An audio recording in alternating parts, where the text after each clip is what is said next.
بسم الله الرحمن الرحيم الحمد لله رب العالمين اللهم صل وسلم وبارك على محمد وعلى آل محمد اللهم انفعنا بما علمتنا وعلمنا ما ينفعنا وزدنا علما وبارك لنا في علمنا وارزقنا الإخلاص في القول والعمل كاملا وعلما نافعا لا ينسى وتوفيقا دائما وصحة ويقينا اللهم صيبا نافعا اللهم صيبا نافعا اللهم صيبا نافعا آمين يا رب العالمين. Alhamdulillah kaum muslimin rahimani wa rahimakumullah. Kita lanjutkan pengajian kitab Siyam karya Al-Imam At-Tirmidzi rahimahullahu taala yang sudah diringkas oleh Al-Faqir Al-Arabi hafizahullah taala,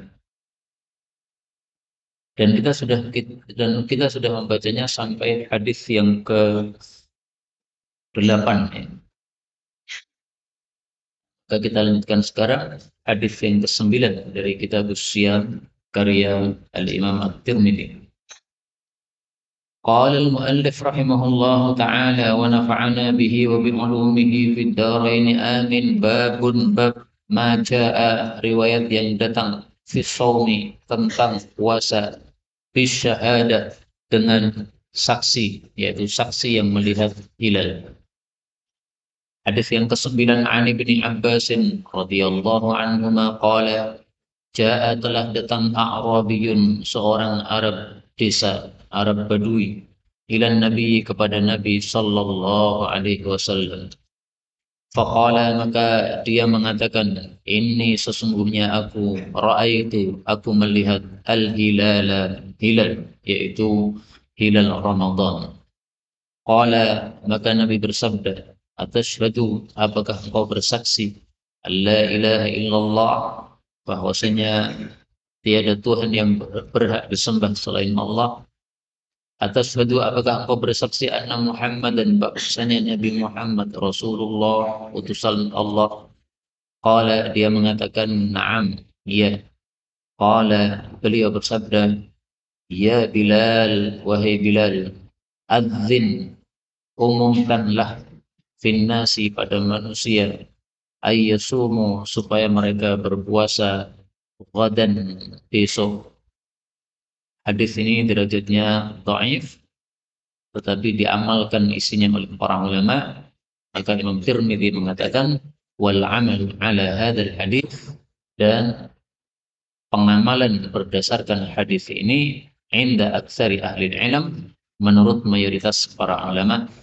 Qalu, mereka mengatakan, tuqbalu, diterima, syahadat rajulin wahid, persaksian satu orang saja, fi siyam, di dalam memulai puasa Ramadan. Wabihi yaqulu Ibnu Mubarak, dan itulah pendapatnya Imam Ibnu Mubarak dan juga Syafi'i dan Ahmad dan penduduk Kufah.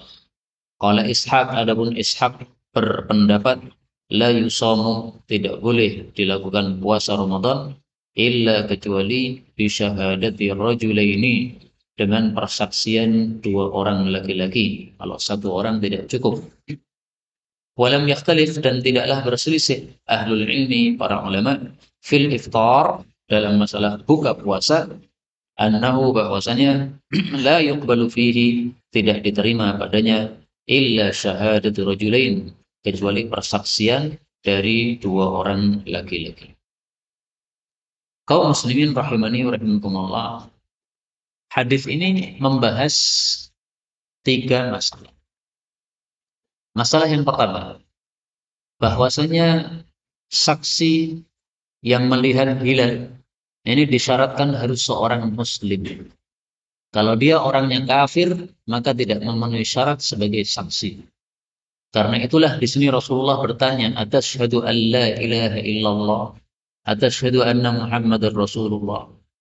Karena tandanya orang muslim adalah dia mengucapkan dua syahadat ini. Maka kalau dia tidak mengucapkan dua syahadat ini, berarti dia orang kafir, tidak diterima sebagai saksi. Ini masalah pertama.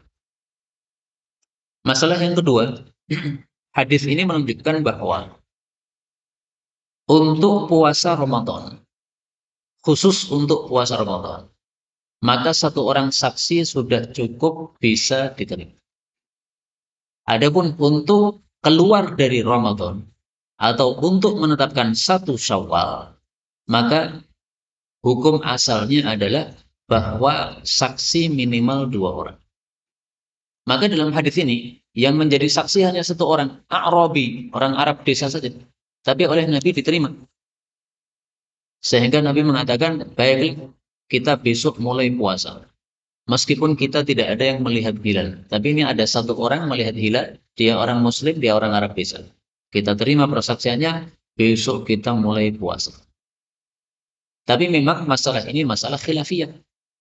Tadi sudah disebutkan oleh Imam Tirmidzi siapa-siapa yang berpendapat 1 orang saksi cukup. Antara lain Imam Ibnul Mubarak, Imam Syafi'i, Imam Ahmad, dan ahli Kufah. Yang dimaksud ahli Kufah ini adalah madhab Hanafi. Karena madhab Hanafi tersebar di mana? Negara Kufah. Jadi madhab Syafi'i, madhab Hambali, madhab Hanafi. Mereka berpendapat 1 orang saksi sudah cukup untuk memulai puasa Ramadan. Kalau dia mengaku melihat hilal. Adapun kalau untuk keluar dari Ramadan, dengan kata lain, untuk memulai 1 Syawal, maka tidak cukup 1 orang saksi. Minimal 2 orang saksi. Sebagaimana dalam masalah-masalah yang lain, minimalnya adalah 2 orang saksi. Masalah pencurian, masalah pembunuhan, dan sebagainya. Itu kan minimal 2 orang saksi. 1 saksi nggak cukup. Karena itu, Rasulullah SAW bersabda dalam hadis yang lain,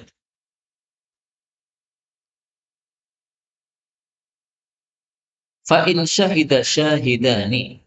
Kalau ada 2 orang saksi laki-laki, muslimani yang muslim, fasumu maka puasalah, wa aftiru dan berbukalah. Hadis riwayat Ahmad sahih. Artinya kalau ada 2 orang saksi melihat hilal Ramadan, nah, maka kita puasa. Ada 2 orang saksi melihat hilal Syawal, nah maka kita Idul Fitri atau berhenti dari puasa. Maka hukum asalnya harus syahidani, 2 orang saksi. Lah kenapa untuk masuk Ramadan tadi 1 orang saksi cukup? Karena ada dalilnya tadi. 1 orang Arab Badui, ya, A'rabiyun, 1 orang Arab Badui sudah diterima persaksiannya oleh Nabi Sallallahu Alaihi Wasallam. Maka ini hukum khusus untuk masuk puasa Ramadan saja yang boleh 1 orang saksi. Nah, mungkin ada yang bertanya, ini kan hadisnya derajatnya dhaif. Meskipun hadis ini derajatnya dhaif, tetapi hadis ini maknanya sahih. Dikuatkan oleh hadis yang lain, di mana pernah orang-orang berusaha melihat hilal. Ternyata yang melihat hanya 1 orang, Ibnu Umar saja. Oleh Nabi persaksian Ibnu Umar diterima. Akhirnya mereka rame-rame besoknya puasa Ramadan. Padahal yang melihat hanya Ibnu Umar saja. Ini menunjukkan bahwa 1 orang saksi melihat hilal cukup apabila untuk masuk bulan Ramadan. Masalah yang ketiga, bahwasanya saksi ini harus laki-laki. Karena dalam hadis ini Rasulullah Shallallahu Alaihi Wasallam bersabda, "Fa in syahida syahidani." Syahidani artinya 2 orang saksi laki-laki. Maka syarat pertama harus apa? Muslim. Syarat yang kedua, laki-laki. Syahidani. Lah bagaimana kalau tidak ada laki-laki yang melihat? Dalam kasus lain, nanti akan kita temukan bahwa 2 orang perempuan itu menggantikan saksi dari 1 orang laki-laki. Dalam kasus yang lain. Bukan dalam kasus ini. Dalam kasus ini kita hanya temukan hadis ini, yaitu syahidani, 2 orang saksi laki-laki. Wallahu a'lam bishawab. Baik, kita lanjutkan bab berikutnya. Babun ma jaa, riwayat yang datang bahwasanya syafra'idin, dua bulan raya, la yang tusani, yang keduanya tidak berkurang. Hadis yang ke-10, an Abdurrahman bin Abi Bakrata an abihi radhiyallahu anhu qala qala Rasulullah sallallahu alaihi wasallam, syahra idin, ada dua bulan perayaan, la yang kusan, yang keduanya tidak berkurang. Apa saja bulan itu? Yang pertama adalah Ramadan, yang kedua adalah Dzulhijjah. Qala Ahmad, berkata Imam Ahmad, makna hadzal hadis, maksud hadis ini adalah syahra idin la yang kusan, dua bulan raya yang tidak berkurang. Yaqulu, maksudnya la yang kusani ma'an, keduanya tidak akan kurang bersama-sama, fi sanatin wahidatin, dalam satu tahun, syahrul Ramadan wa Dzulhijjah, yaitu bulan Ramadan dan bulan Dzulhijjah. Inna qasa ahaduhuma, jika berkurang salah satu dari keduanya, tamal akhar, sempurna bulan yang lainnya. Wa qala Ishaq, dan berkata Imam Ishaq, maknahu, makna hadis ini, la yang kusani, tidak berkurang. Yaqulu, maksudnya, wa in kana tis'an wa ishrin, meskipun jumlahnya 29 hari, fahuwa tamamun, maka dia termasuk sempurna, ghairu nuqsanin, tidak berkurang. Wa ala madhhabi Ishaq, berdasarkan pendapat Imam Ishaq, yakunu, terjadi, yang khusus syahrani ma'an, berkurang dua bulan bersama-sama, fi sanatin wahidatin, dalam satu tahun. Jadi maksudnya, dari 12 bulan, ada 2 bulan yang memiliki keistimewaan tidak ada pada bulan-bulan yang lain. 2 bulan itu apa? Ramadan sama Dzulhijjah. Keistimewaannya apa? Keistimewaannya 2. Keistimewaan yang pertama, bahwa dua-duanya adalah syahra idin, 2 bulan perayaan. Bulan Ramadan disebut bulan raya karena ada Idul Fitri setelahnya yang disebut hari raya. Bulan Dzulhijjah disebut bulan raya karena di dalamnya ada Idul Adha yang merupakan hari raya. Keutamaan yang kedua untuk bulan ini adalah la yang kuson. 2 bulan ini tidak akan berkurang. Apa maksud dari tidak akan berkurang ini? Ada 2 pendapat. Pendapat yang pertama, bahwasanya kata Imam Ahmad bin Hanbal, maksudnya tidak berkurang itu tidak mungkin dua-duanya berkurang dalam 1 tahun. Artinya kalau Ramadan pada tahun ini harinya hanya 29 hari, maka pasti Dzulhijjahnya 30 hari. Atau sebaliknya, kalau Dzulhijjahnya 29 hari, pasti Ramadannya 30 hari. Maka seandainya Ramadan tahun ini kita puasa 29 hari, ternyata Dzulhijjahnya 29 hari. Nah, menurut Imam Ahmad, berarti Ramadan kita kurang 1 hari. Karena tidak mungkin dalam 1 tahun kok Ramadannya 29 hari, Dzulhijjahnya juga 29 hari. Harus salah satunya yang 29 hari. Nggak boleh dua-duanya. Nah, sehingga seandainya ya, Ramadan ini kita puasa 29 hari, ternyata pas Dzulhijjahnya juga 29 hari. Berarti kita masih punya utang 1 hari. Kita ganti untuk Ramadan yang sudah lewat itu. Itu menurut Imam Ahmad, kata-kata la yang kusang seperti itu. Kalau menurut Imam Ishaq, temannya Imam Ahmad, tidak begitu maksudnya. Tidak berkurang itu maksudnya, meskipun 29 hari, tapi oleh Allah dianggap 30. Sehingga seandainya Ramadan besok itu jumlahnya 29 hari, maka kita dianggap seolah-olah puasa 30 hari. Jadi ini karunia dari Allah Subhanahu wa Ta'ala. Kalian silahkan puasa Ramadan, mau 29 hari, mau 30 hari, saya anggap lengkap semuanya, enggak berkurang. Karena itu, seandainya puasanya hanya 29 hari, ya alhamdulillah, kita dapat sedekah dari Allah. Disedekahi 1 hari enggak puasa, sementara pahalanya tetap sempurna. Nah, kalau kita mengikuti pendapat Imam Ishaq ini, berarti Ramadan dengan Dzulhijjah, seandainya dalam 1 tahun itu sama-sama 29 hari, nggak ada masalah. Sehingga kalau pendapatnya Imam Ishaq ini, kalau kita pakai, Maka andaikan kita puasa 29 hari bulan Ramadan. Ternyata Dzulhijjahnya juga 29 hari. Nggak ada masalah. Nggak ada kewajiban untuk apa? Mengganti satu hari. Kenapa? Memang boleh dua-duanya 29 hari itu nggak ada masalah. Nggak harus apa? Salah satunya yang 29 hari. Demikian perbedaan pendapat para ulama terhadap makna hadis ini. Kita lanjutkan. Babun bab majaa riwayat yang datang likulli ahli baladin untuk setiap penghuni negeri ru'yatuhum ru'yat mereka. Artinya ru'yatnya satu negara itu berlaku untuk negara masing-masing. Hadis nomor 11 an Quraibin dari Quraib anna Ummul Fadli bintal Haris, bahwasanya Ummul Fadl bintul Haris ba'athathu mengutus Quraib ila Muawiyah kepada Muawiyah di Syami di Syam. Jadi waktu itu Muawiyah sebagai khalifah di Syam. Qala dia mengatakan faqadimtu lalu aku datang asyama ke Syam. Faqadaitu lalu aku menyelesaikan hajatnya Ummul Fadl, yaitu disampaikan kepada Muawiyah, ya, keperluannya ini. Wastuhilla dan terjadi hilal alayya terhadap saya, hilal Ramadan, hilalnya bulan Ramadan, wa ana bisyami, sementara saya masih di Syam. Fara'ainal hilal, maka kami melihat hilal lailatal Jumu'ah, pada malam Jumat. Berarti puasanya dimulai hari Jumat. Thumma kemudian qadimtul Madinah, aku datang ke Madinah. Fi akhir syahri, pada akhir bulan, yaitu akhir bulan Ramadan. Berarti perjalanannya sekitar 1 bulan, ya. Fasa'alani, maka bertanya kepada saya Ibnu Abbas radhiyallahu anhu.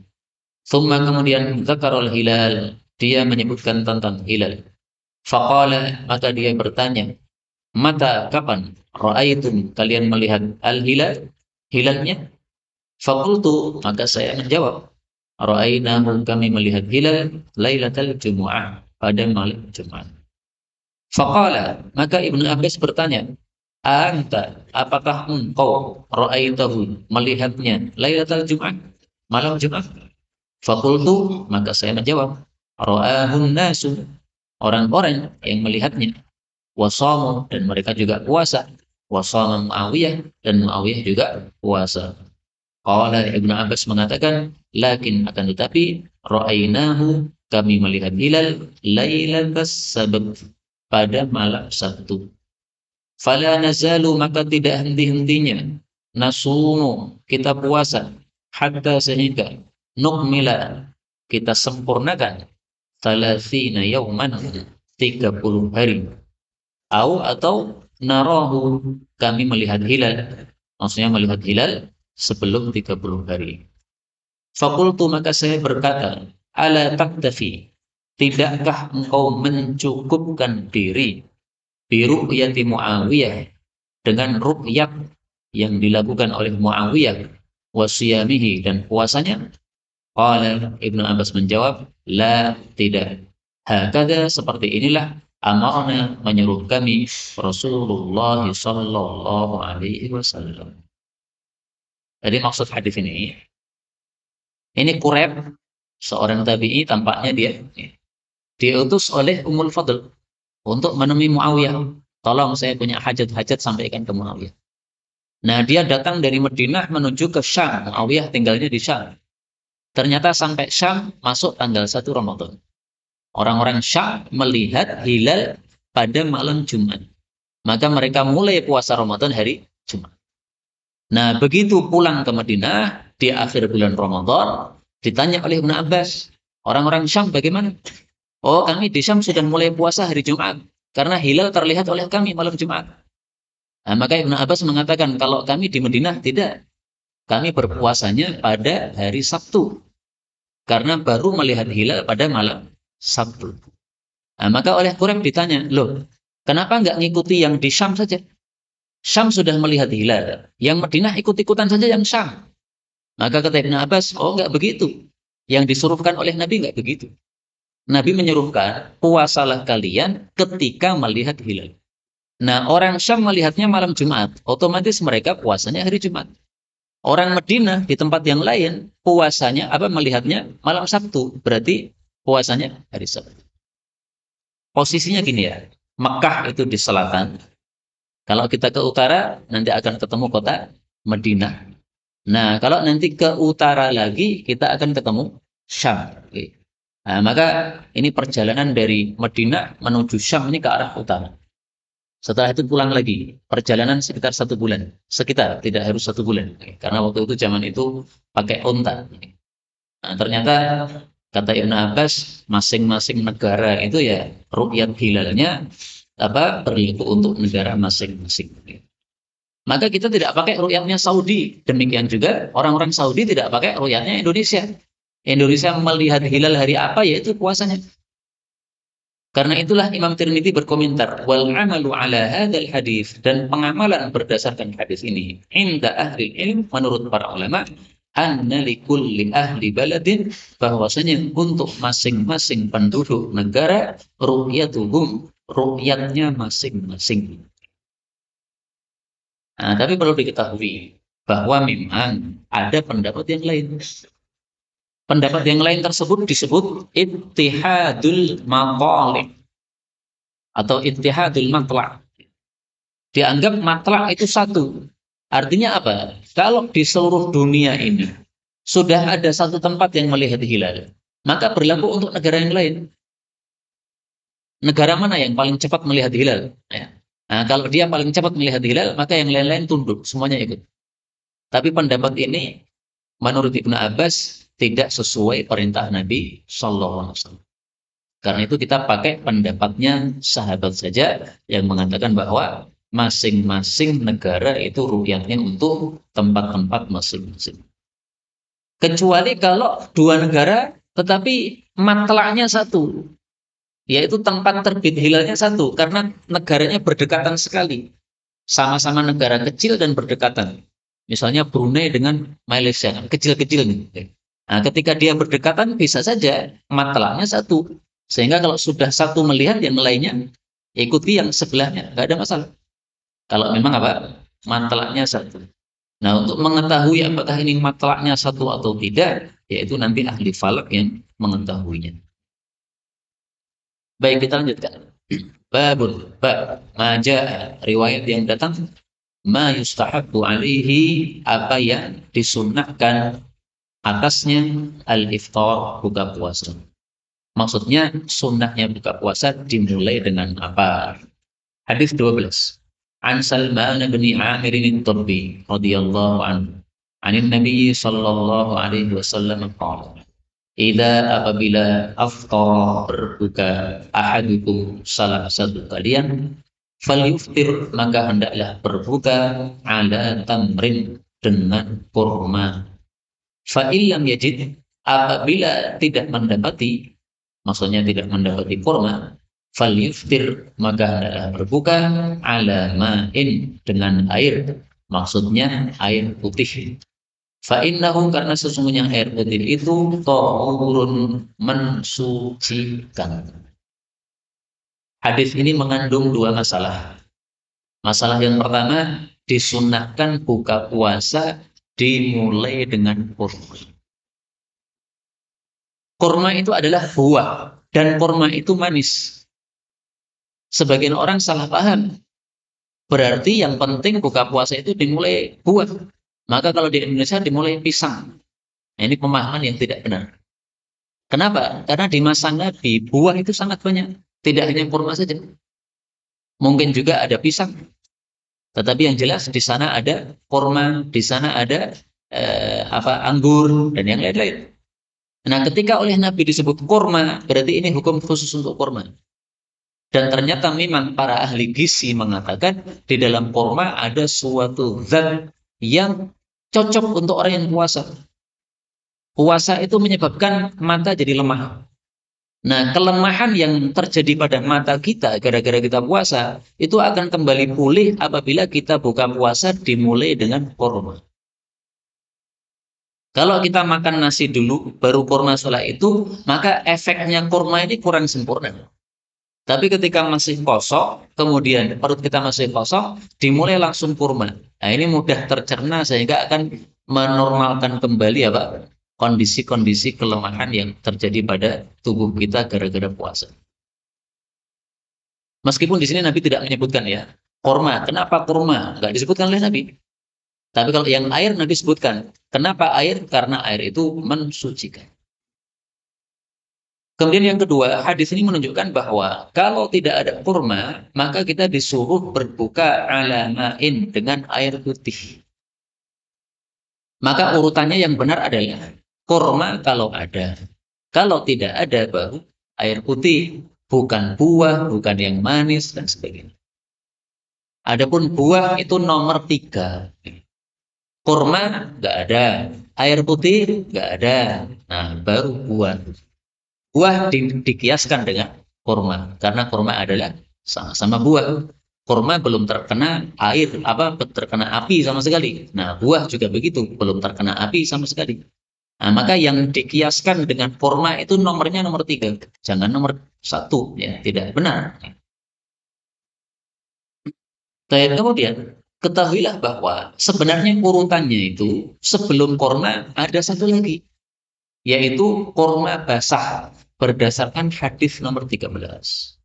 Wa an Anas bin Malik radhiyallahu anhu qala kana adalah an-nabiy sallallahu alaihi wasallam yuftiru berbuka qabla ayyusalliya sebelum salat ala tabatin dengan beberapa kurma basah. Fa illam takun maka jika tidak ada rutabatun kurma-kurma basah fatumayratun maka kurma-kurma kering. Fa illam takun apabila tidak ada tumayratun kurma-kurma kering hasa beliau meneguh hasawatin beberapa teguh mimma'in dari air, maksudnya air putih. Nah, berdasarkan hadis ini, berarti urutannya itu yang pertama adalah rutop dulu. Rutop itu kurma basah.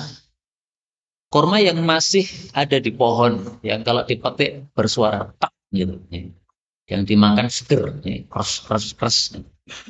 Kalau tidak ada rutop, baru kemudian kurma kering. Kurma kering itu yang sudah dipanen itu, yang biasa dijual-jual di pasaran itu.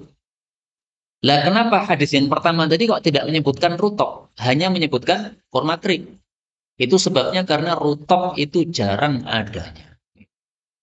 Panen kurma itu kan setahun sekali, Pak. Tidak seperti padi ya. Padi itu kan tiga kali setahun. Kurma itu hanya sekali setahun. Maka yang munculnya rutop itu hanya pada musim-musim panen saja. Adapun kurma kering, maka sepanjang tahun ada. Karena kurma kering itu kalau di Indonesia ya ibarat beras. Beras itu sepanjang tahun ada. Karena manusia Indonesia makan beras setiap hari. Orang Arab juga begitu, makan kurma setiap hari, makanan pokok mereka. Kemudian dari kata-kata rutobatin, beberapa rutob menunjukkan bahwa Nabi itu kalau memulai buka puasa itu dengan minimal 3 buah. 3 buah rutob. Karena rutobat ini jamak. Jamak itu mulainya dari 3. Maka bisa 3, bisa 5, bisa 7. Berdasarkan hadis yang lain, beliau suka witir atau ganjil.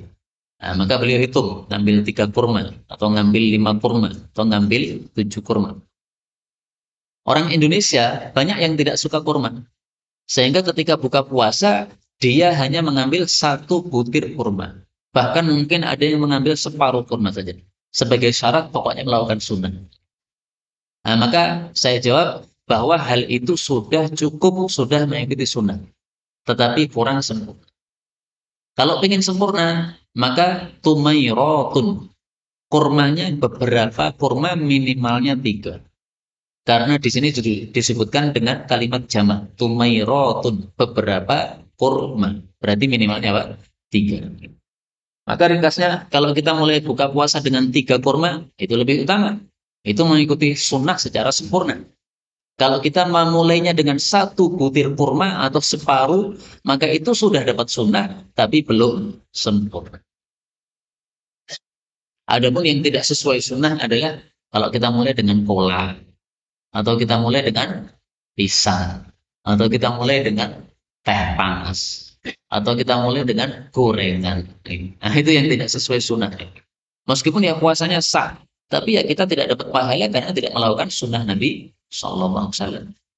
Karena itu ringkasnya ya, kalau kita puasa, kumpulkan sebanyak-banyaknya sunnah Nabi supaya pahalanya semakin banyak. Bab berikutnya babun majaa, riwayat yang datang fi anna, bahwasanya al-fitrah, Idul Fitri itu adalah yaumatuz firun, pada hari kalian berbuka. Wal adha, dan Idul Adha itu yaumatudhahun, pada hari kalian Idul Adha atau kalian menyembelih kurban. Hadis yang ke-14, wa an Abi Hurairah radhiyallahu anhu anna nabiyya sallallahu alaihi wasallam qala, as-shaumu, puasa itu, yauma tasumun, pada hari kalian puasa. Wal fitru, dan buka puasa itu, yauma tuftirun, pada hari kalian buka puasa. Wal adha, dan Idul Adha itu, yauma tudhahun, pada hari kalian berkorban Idul Adha. Wa fassara ba'du ahli ilmi, dan menafsirkan sebagian ulama hadzal haditsa, hadis ini, faqala, maka dia mengatakan, innama ma'na hadza, tiada lain maksud hadis ini, anna shauma, bahwasanya puasa, wal fitra, dan Idul Fitri atau buka puasa, ya, itu ma'al jamaah, bersama jamaah, wa uzmin nas, dan kebanyakan manusia. Jadi maksudnya gini, untuk menetapkan awal puasa, menetapkan Idul Fitri, menetapkan Idul Adha, itu jangan menetapkan sendiri-sendiri. Tapi apa yang ditetapkan oleh Nabi Shallallahu Alaihi Wasallam. Nabi menetapkan hari Jumat kita puasa, ya ikuti Jumat puasa. Nabi sudah wafat, dipimpin oleh Abu Bakar. Nah, ikuti apa yang ditetapkan oleh Abu Bakar. Jangan nyendil atau menyempal sendiri, jangan. Misalkan, ini ada seorang ahli hisab, tahu dia dengan hisab bahwasanya ini sudah masuk Ramadan. Tetapi khalifah menetapkan karena tidak terlihat hilal, maka hari ini kita tidak puasa Ramadan. Puasanya besok saja. Nah, tidak boleh orang yang berdasarkan hisab ini kemudian apa? Dia menetapkan untuk dirinya sendiri, saya mau puasa hari ini. Saya tidak mengikuti fatwanya khalifah. Tidak boleh. Itulah maksud dari hadis ini. Nah, sekarang tidak ada khalifah, gimana? Ya, sekarang karena tidak ada khalifah, sebagian mengkiaskannya dengan pemerintah. Apa yang dikatakan oleh pemerintah Indonesia? Indonesia kan punya bagian yang menetapkan fatwa, ini sudah masuk Ramadan, ini belum. Nah, kalau mereka sudah tetapkan masuk Ramadan, ya masuk Ramadan. Kalau belum, ya belum. Itu maksud sebagian orang mengkiaskan atau menyamakan pemerintah zaman sekarang dengan apa? Amirul Mukminin atau khalifah. Tapi memang berbeda. Berbedanya adalah pemerintah sekarang itu membebaskan rakyatnya. Kami, pemerintah Indonesia, menetapkan Ramadan hari Jumat. Bagi yang berselisih pendapat, mau puasanya hari Sabtu misalnya, maka dipersilahkan mengamalkan keyakinan masing-masing. Nah, jadi rakyat Indonesia dibebaskan. Mau ikut kami boleh, mau ikuti keyakinan masing-masing juga boleh. Karena itu berdasarkan hadis ini, mayoritas para ulama berpendapat, kalau ada seseorang yang melihat hilal, tapi dia mengatakan kepada khalifah, khalifah, saya sudah melihat hilal. Khalifahnya mengatakan, saya tidak terima ucapan kamu.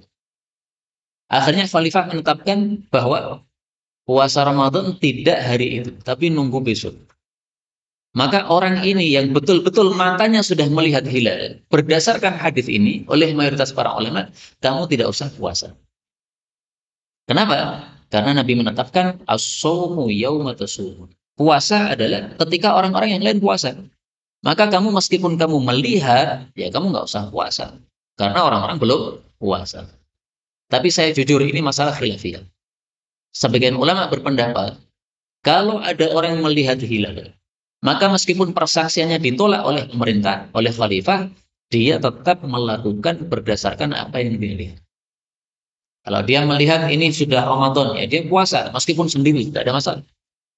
Dan pendapat ini juga punya dalil. Dalilnya hadis yang kemarin kita baca itu. Puasalah kalau melihat hilal. Nah, dia sudah melihat kok. Berarti apa? Puasa. Iyalah, karena ini masalah khilafiyah, udah Masing-masing berjalan sesuai dengan keyakinannya. Boleh puasa, boleh tidak. Kalau dia meyakini puasa, silakan puasa. Meyakini tidak, silakan tidak. Kalau dia melihat sendiri dan persaksiannya ditolak. Baik, kita lanjutkan. Babun majah, riwayat yang datang. Idza aqbalal lail, apabila telah datang malam, wa adbarun nahar, dan pergi siang, faqad aftara, maka sungguh telah berbuka puasa, as-shaim, orang yang puasa. Maksudnya sudah masuk waktu buka puasa. Hadis yang ke-15 an Umar bin Al-Khattab radhiyallahu anhu qala Rasulullah sallallahu alaihi wasallam, idza apabila aqbala datang al-lailu malam, wa adbara dan pergi, an-naharu siang, wa ghabat dan tenggelam, asy-syamsu matahari, faqat maka sungguh aftarta, engkau telah masuk buka puasa, masuk waktu buka puasa. Hadis ini menunjukkan bahwa mulainya buka puasa itu adalah ketika matahari sudah tenggelam. Jadi tidak harus menunggu cuaca jadi gelap. Seperti orang-orang Syiah, mereka menunggu cuaca gelap. Kalau masih terang, belum waktunya buka puasa. Meskipun matahari sudah apa? Tenggelam. Nah, maka disinilah salah satu letak keunggulan Ahlus Sunnah daripada orang-orang Syiah. Ahlus Sunnah begitu mendengar Allahu Akbar adzan maghrib, nggak usah nunggu adzannya selesai, langsung diambil kurmanya, Bismillah dimakan, sambil nirukan adzan sambil makan kurma. Ini Ahlus Sunnah. Orang-orang Syiah mendengar adzan maghrib, pada wudhu, pada sholat. Makannya kapan? Setelah sholat, baru kemudian apa? Makan. Kenapa? Nunggu gelap dulu.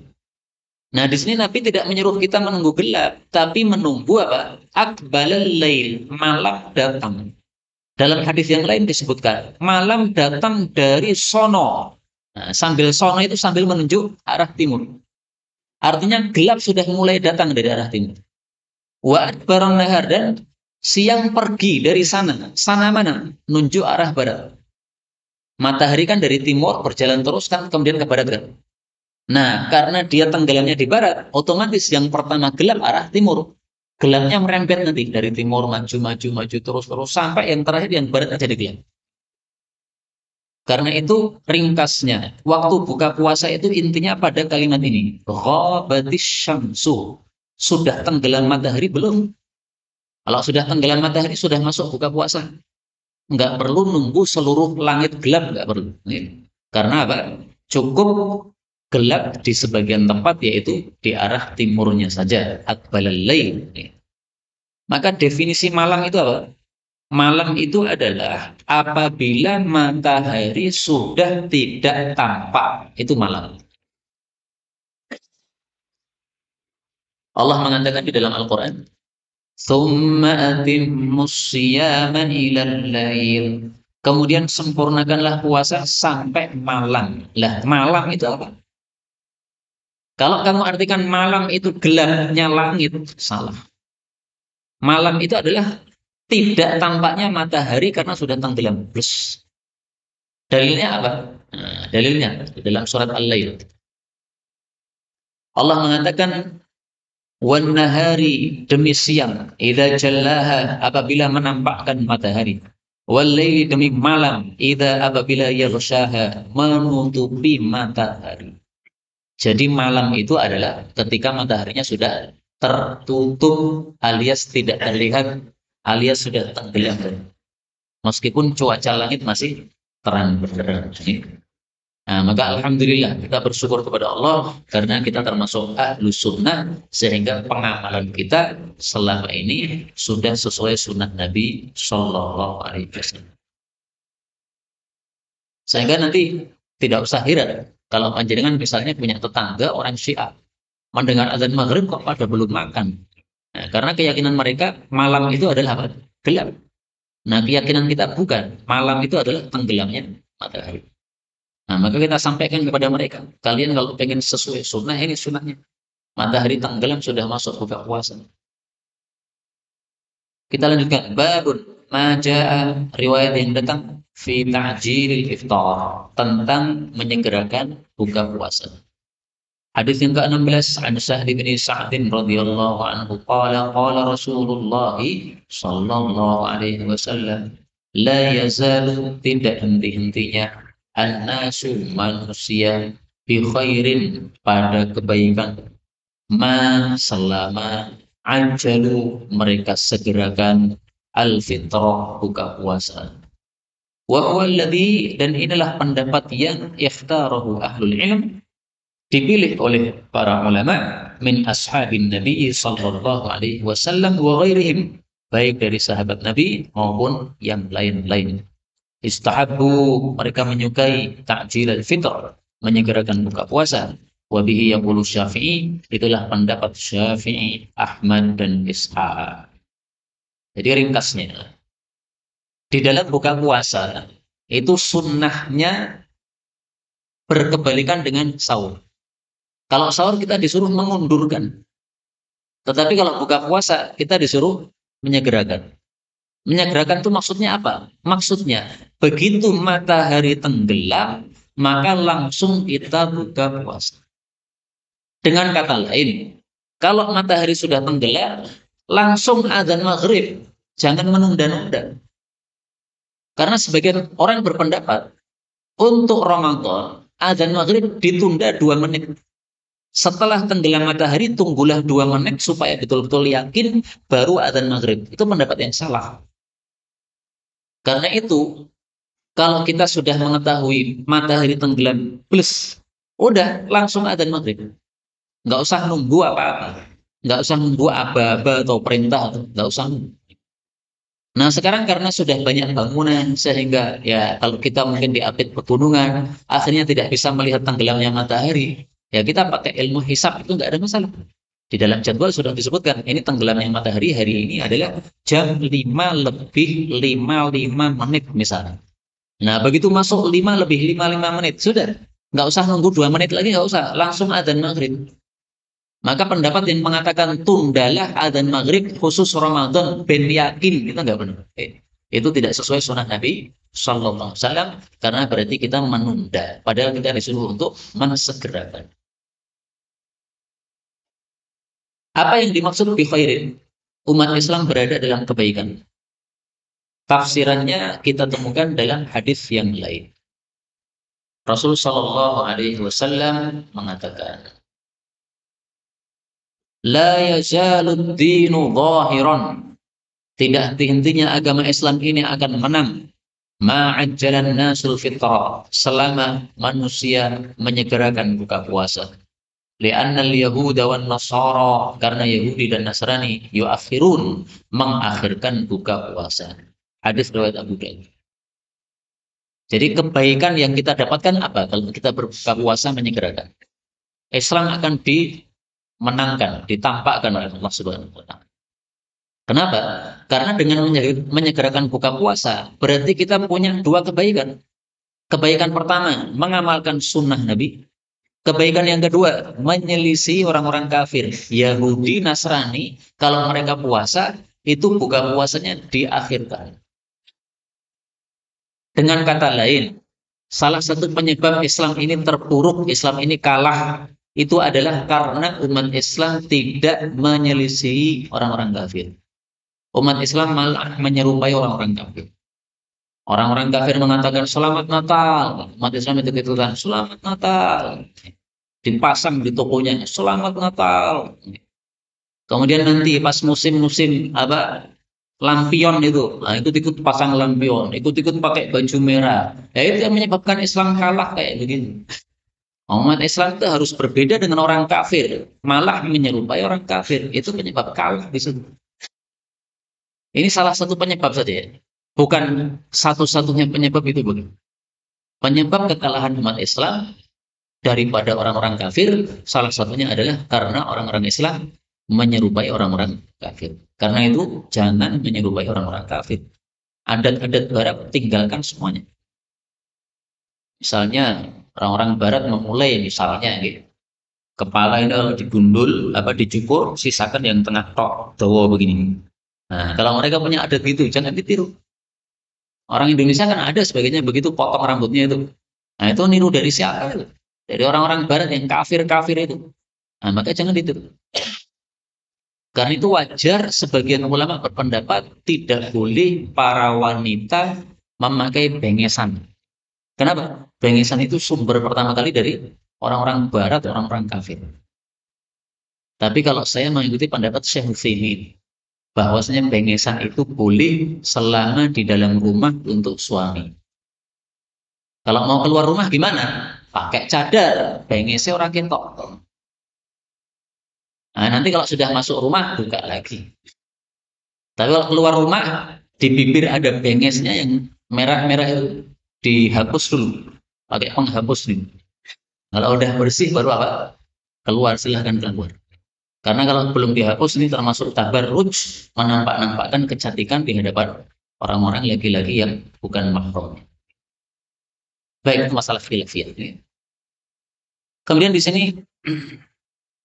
Imam Tirmidzi mengatakan istahabbu ta'jilal fitr. Para ulama menyukai menyegerakan buka puasa. Artinya ini bukan sesuatu yang wajib. Jadi seandainya ada orang buka puasanya ba'da maghrib, gimana? Ya nggak apa-apa, tetapi kurang utama. Jadi bukan satu kewajiban ya. Kita lanjutkan hadis yang ke-17. Wa Abi Hurairah radhiyallahu anhu qala qala Rasulullah sallallahu alaihi wasallam.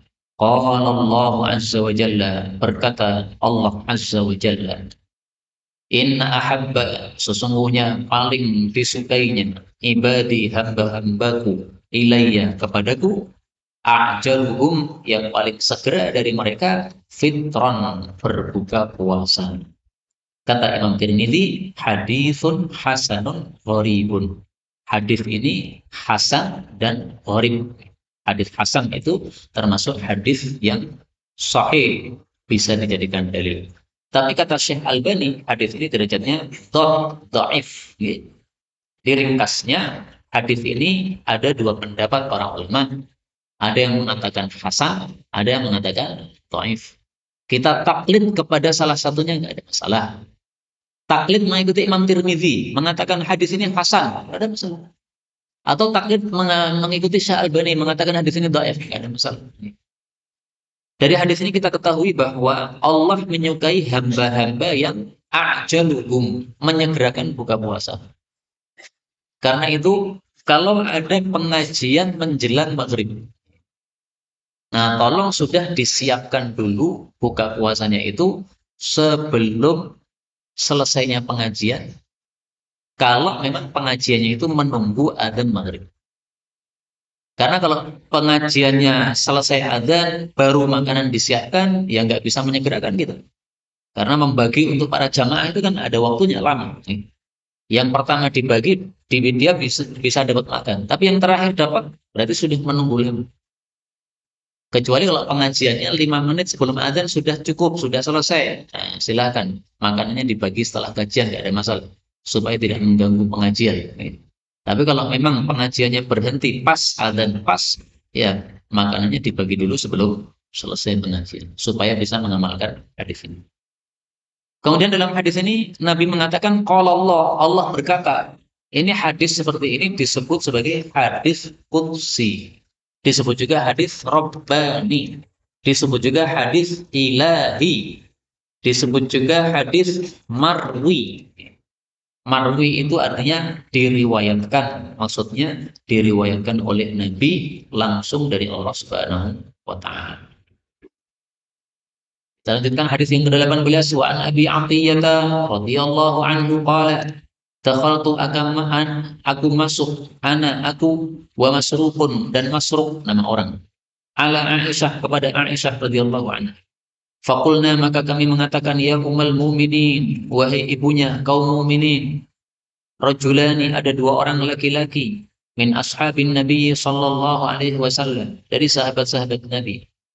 Ahaduhuma, salah satu dari keduanya, yu'ajjilu, menyegerakan, al-iftara, buka puasa, wa yu'ajjilu, dan menyegerakan as-salata, salat, maksudnya salat maghrib.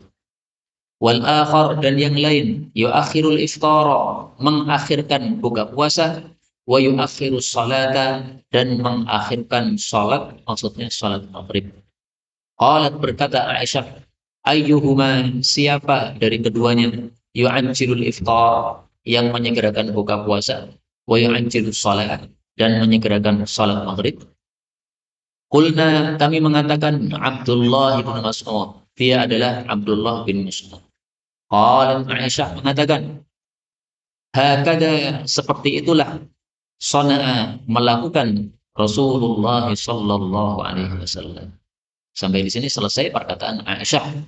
Kemudian perawi mengatakan wal akhar, adapun sahabat yang lain tadi adalah Abu Musa al-Asy'ari radhiyallahu anhu. Hadis ini menunjukkan apa? Dua hal. Pertama, sesuai sunnah Nabi, buka puasa disegerakan sebelum sholat maghrib. Kemudian sholat maghribnya juga disegerakan, qomatnya disegerakan.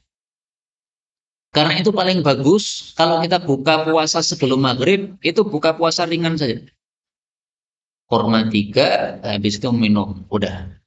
Kemudian ke masjid. 5 menit setelah adzan maghrib, kemudian apa? Qomat. Itu yang paling utama. Dan ini yang paling jarang dilakukan orang. Saya nggak ngerti di masjid ini termasuk yang mana. Nah, kalau mau diubah sesuai sunnah, disepakati, diumumkan. Mulai Ramadan ini kita akan terapkan sunnah Nabi. Adzan maghrib sampai apa? Sampai qomatnya 5 menit. Makan kurma saja. Nanti kalau mau makan besar silahkan ba'da maghrib. Misalnya begitu, bisa. Itu yang paling sesuai sunnah, sebagaimana disebutkan di sini sangat jelas. Yu'ajjilul iftar, segerakan buka puasa. Yu'ajjilus shalah, segerakan shalat. Dan ini kalau sudah disepakati enak, karena semua jamaah tahu. Tapi kalau belum disepakati kan nggak enak. Jamaah mengira imamnya masih lama, sehingga dia makan dulu. Setelah makan GLBN selesai, baru datang ke masjid, dapat tahiyat. Karena apa? Biasanya lama, Pak. Ini cepat nih. Nah, udah diberitahukan semuanya udah siap. Sehingga hanya makan makanan kecil, langsung datang ke masjid. Dan saya paling senang seandainya kalau ada pengajian. Nah, disepakati begitu. Ya, buka puasa kecil dulu. Yang nasinya jangan dikeluarkan dulu, disimpan. Karena kalau nasinya udah dikeluarkan, orang-orang sudah melihat nasi, wis pengen mangan. Sholatnya nggak khusyuk. Nah, nasinya disimpan dulu, ya kan? Nah, buka puasa kecil diberikan, setelah itu sholat, setelah sholat, nah sambil wiridan itu dibagikan nasinya. Ini yang saya lihat di Masjid As-Segaf Solo kayak begitu. Jadi adzan maghrib itu nggak dikasih apa-apa, paling kurma 3 sama teh, udah. Selesai itu langsung qomat, 5 menit qomat. Nah, begitu sholat maghrib selesai, kita lagi wirid, lagi enak-enak wirid, itu ada orang-orang keliling-keliling bagi nasi. Makannya setelah maghrib, makan besarnya setelah maghrib. Ini yang paling sesuai sunnah kayaknya. Kemudian yang kedua, hadis ini menunjukkan bahwasannya menyegerakan buka puasa dan menyegerakan sholat maghrib tersebut tidaklah wajib. Karena buktinya di sini Abu Musa Asy'ari justru malah mengakhirkan buka puasa, juga mengakhirkan sholat. Jadi Abu Musa ini dia tidak segera qomat, dia nunggu jamaah datang. Kalau udah lengkap banyak baru qomat. Dan dia sendiri belum makan apa-apa, makannya nanti setelah maghrib. Nah, oleh Aisyah dikomentari, Rasulullah itu sona'a, ya, melakukan seperti yang dilakukan oleh Abdullah bin Mas'ud tadi. Dua-duanya disegerakan. Karena itu dari hadis ini juga kita ambil faedah atau pelajaran bahwasanya Abdullah bin Mas'ud ini sahabat Nabi yang sangat menyerupai sunnah Nabi. Dan itu sudah ditegaskan oleh Nabi dalam suatu hadis. Beliau mengatakan, tamassatu bi'ahdi ibni Mas'udin. Pegang teguhilah perjanjian dari Ibnu Mas'ud. Artinya kita ikuti apa yang diperintahkan oleh Ibnu Mas'ud. Rasulullah Shallallahu Alaihi Wasallam juga bersabda, "Raditu li ummati, aku ridho untuk umatku, ma radiyalaha, apa yang diridhoi oleh Ibnu Ummi Abdin, yaitu Ibnu Mas'ud." Nama lainnya adalah Ibnu Ummi Abdin, karena ibunya itu disebut Ummi Abdin.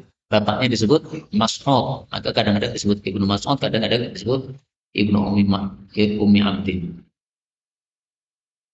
Kita lanjutkan bab berikutnya. Babun majaa, apa yang datang fi ta'khiris suhur, di dalam mengakhirkan sahur. Hadis 19.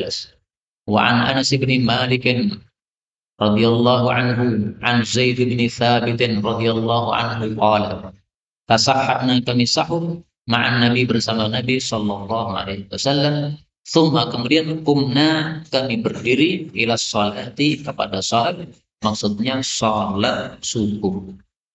Qala, rawi mengatakan, qultu, aku berkata, kam, berapa, kana, adalah, qadru dzalika, perkiraan hal itu. Jadi antara sahur dengan salat itu perkiraannya berapa? Qala, dia mengatakan qadru, sekitar khamsina ayatan, membaca 50 ayat. Wa bihi yaqulu Syafi'i, itulah pendapat Imam Syafi'i dan Ahmad dan Ishaq. Istahabbu, mereka menyukai ta'khirus suhur, mengakhirkan sahur. Hadis ini menunjukkan bahwa disunnahkan mengakhirkan sahur. Mengakhirkannya bagaimana? Kira-kira kita makan selesai, masih ada jeda waktu 10 menit untuk persiapan habis dan subuh. Khamsina ayat, membaca 50 ayat. Ini kalau dimeniti sekitar 10 menit. Jadi kapan kita mulai sahurnya, kapan? Nah, kita lihat. Seandainya adzan subuh 4:30 dan kita makan perlu 20 menit. Berarti kita makan mulai jam 4. Kemudian 20 menit kita makan, habis itu masih ada sisa 10 menit. Habis itu adzan subuh. Maka kita bisa persiapan gosok gigi, MCK, mandi dan sebagainya, sehingga masuk sholat subuh sudah fresh. Maka tidak termasuk sunnah kalau kita sahurnya jam 3. Jam 3 adzan malam sahur. Habis itu jam 4 wes meh luwe meneh. Jam 5 sudah lapar lagi. Tetapi kalau kita mengakhirkan sahur enak. Jam 4 baru makan, 4:20 sudah selesai makan, kemudian adzan subuh 4:30, nanti jam 7, jam 8 masih fresh gitu. Karena makan sahurnya apa? Akhir. Maka makan sahur akhir ini manfaatnya ada 2. Manfaat pertama, kita mengikuti sunnah Nabi, dapat pahala. Manfaat kedua, kita dapat tenaga lebih karena makannya terakhir tadi. Kalau makannya awal-awal maka cepat lapar. Nah, itulah yang sesuai sunnah. Mari kita terapkan sesuai sunnah. Saya teringat kita masih kecil. Masih kecil itu jam 3:30. Ini kira-kira adzan subuhnya 4:30 ya. Nah, 3:30 itu kita sudah makan, anak-anak. Tapi bapak saya, kata Abdillah, belum keluar, masih di kamar, masih sholat malam. Biasanya keluarnya jam 4. Jam 4 baru keluar. Nah, setelah itu baru makan sahur. Kemudian makan sahur selesai, sekitar 10 menit baru ada subuh. Itu yang saya ingat-ingat ketika saya masih kecil, masih SD, masih MI. Jadi kebiasaannya kita sudah selesai makan sahur, nah beliau baru keluar untuk makan sahur. Karena kita mulainya 3:30, beliau baru jam 4. Itu kalau adanya 3:30. Ya, meskipun 3:30 itu sudah termasuk mengakhirkan, tetapi lebih mengakhirkan lagi sesuai dalam hadis ini lebih bagus, karena ini sudah ditanyakan qadru dzalik, kira-kiranya berapa, itu sudah disebutkan khamsina ayat, 50 ayat. Dan kata-kata 50 ayat ini menurut para ulama menunjukkan bahwa para ulama salaf itu sangat perhatian dengan membaca Quran. Karena mereka itu sering baca Quran, sehingga waktu-waktu itu bisa dikira-kirakan dengan baca Quran. Antara adzan dengan qomat berapa menit? Oh, sekitar 50 ayat. Antara sahur selesai sampai dengan sholat subuh, adzan subuh berapa menit? Oh, sekitar 50 ayat. Nah, saking seringnya mereka membaca ayat Quran, sehingga bisa mengira-kirakan dengan apa? Ayat Quran. Karena itu marilah kita lihat kondisi kita terhadap Quran bagaimana. Kalau memang terlalu jauh terhadap Quran, mari kita perbaiki lagi kondisi kita terhadap Al-Quran. Inilah yang dapat dipelajari. Benarnya dari Allah Ta'ala. Kalaupun ada salahnya, wa astaghfirullahaladzim wa lakum walhamdulillahi rabbil alamin.